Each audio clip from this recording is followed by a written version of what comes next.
Hi everybody, thank you for joining me again. My name is Sharon and with me is Fernando, and we wanted to carry on talking a little bit more about hopping critters. You may recall that we have been talking about amazing critters this month. Last week we talked about flying critters, and this week we're talking about hopping critters. And we would like to comment that Fernando is indeed a hopping critter. He does like to hop. He really wanted me to show you that. Can you guys try to hop like that? There are other hopping critters, even smaller than frogs. And we're going to share a story today about one type of hopping critter called a grasshopper. And here is, you know what, Fernando, you can sit with me for this. And here is the story called Grasshopper Gus. And it is written by Pam Schiller. Do you see letters in the title, Grasshopper Gus, that repeat themselves? Can you see some letters that are the same? How about those S's, grasshopper? And look again. Those are P's. There's two S's and there's two P's. And Grasshopper Gus, those two words start with the same letter. Uppercase G and uppercase G. So there's lots of letters in that title that are the same. Let's hear this story. Grasshopper Gus. Grasshopper Gus loves falling asleep to his dad's soft, sweet lullabies. All of his friends ask for a bedtime story, but Gus prefers a song. You know what, Fernando? I am going to move you right here. Let's see if you'll sit there. There we go. Gus learned to make his own music. His dad was a good teacher. He showed Gus how to rub the pegs in his back legs against the hard edge of his wings to create a lovely song. That's how they play the music. See that? He's got pegs on his back legs and he rubs them against the hard edge of his wings. Interesting. One night, Gus hears a song that sounds different from his song. He follows the sound and soon discovers a cricket who is making music by rubbing his wings together. Gus loves this different sound. So crickets and grasshoppers make music in different ways. Gus introduces himself and asks if he might play along. His new friend, Crandall, is happy to have company. Crandall loves making music just like Gus. The two friends make music together all night.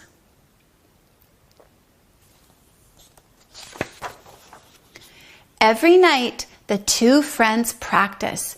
The more they practice, the better they become. Soon, their melodies fill the fields.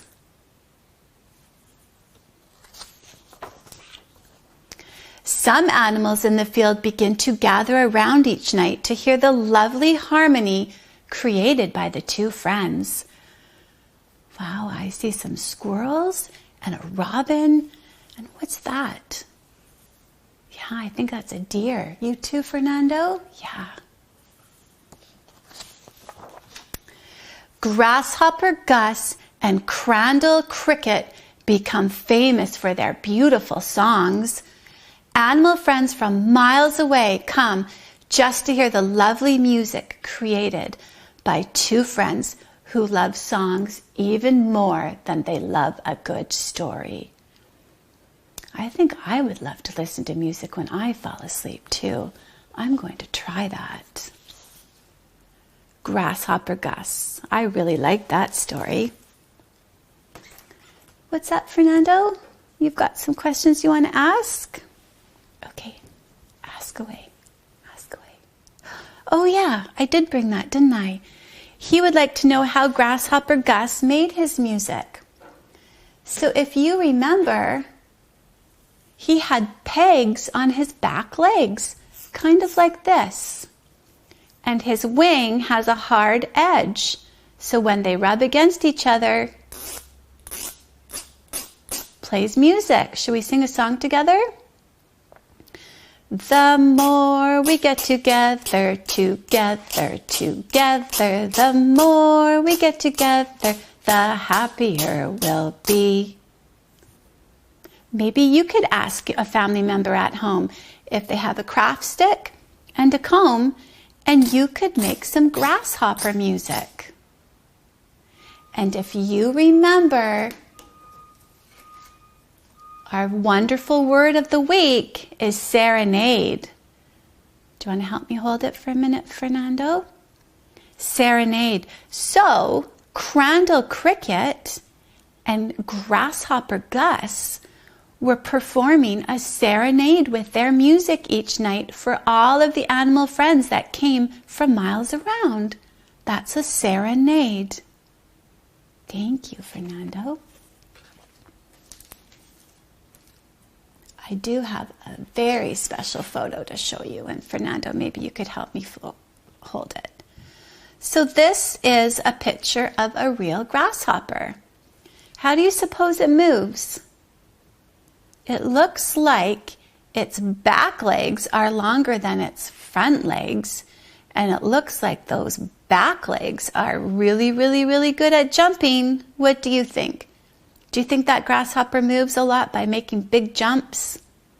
Yeah, Fernando thinks so too. In fact, a grasshopper can leap 20 times as far as its body length. Wow, can you imagine that? Laying down at least 20 of your family members in a row and have you jump from one end to the other end of it, that would be as far as a grasshopper could jump. With little grasshopper family members.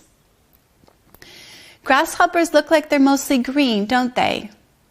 And how many legs does it have? Should we count, Fernando?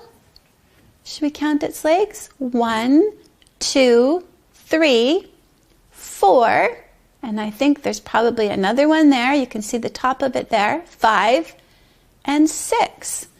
So 6 legs. Looks like it has 2 antennae.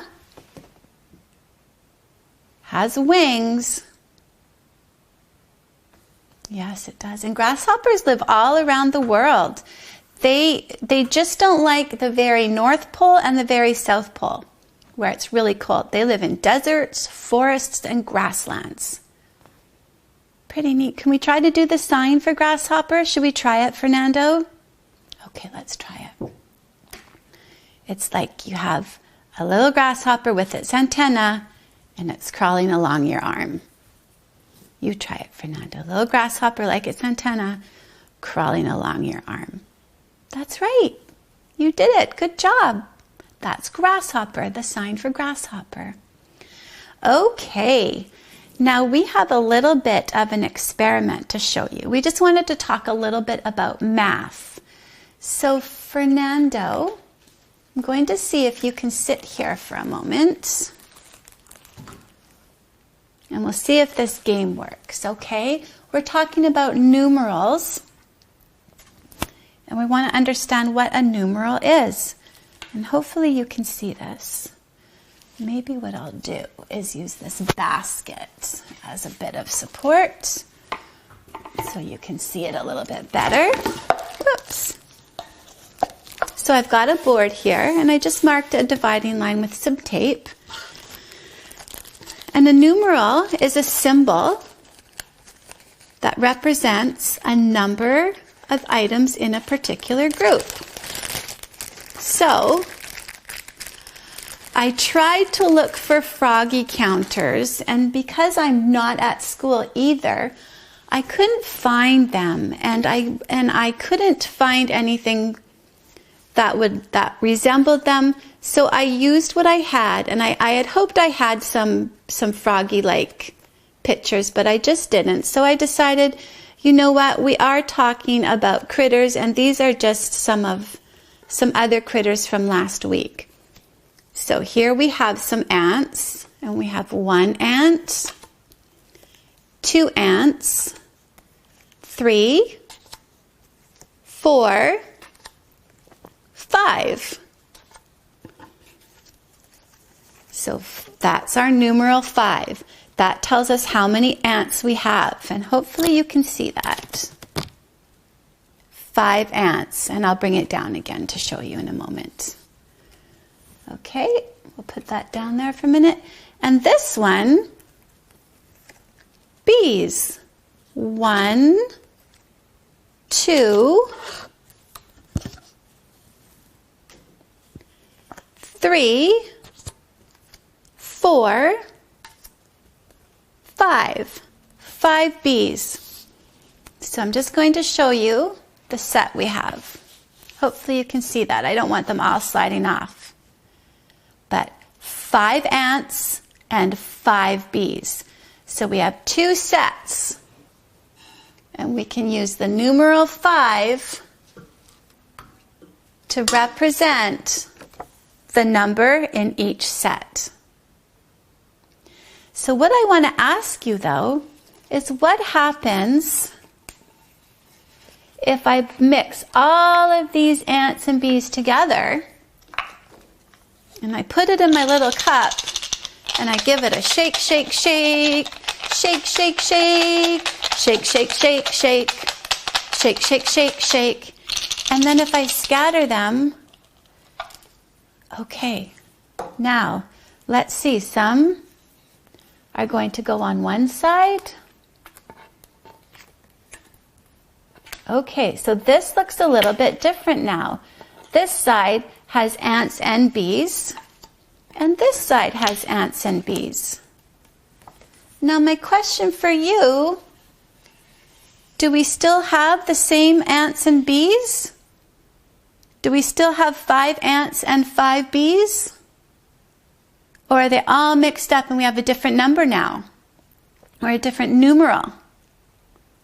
Let's count again. 1 bee, 2, 3,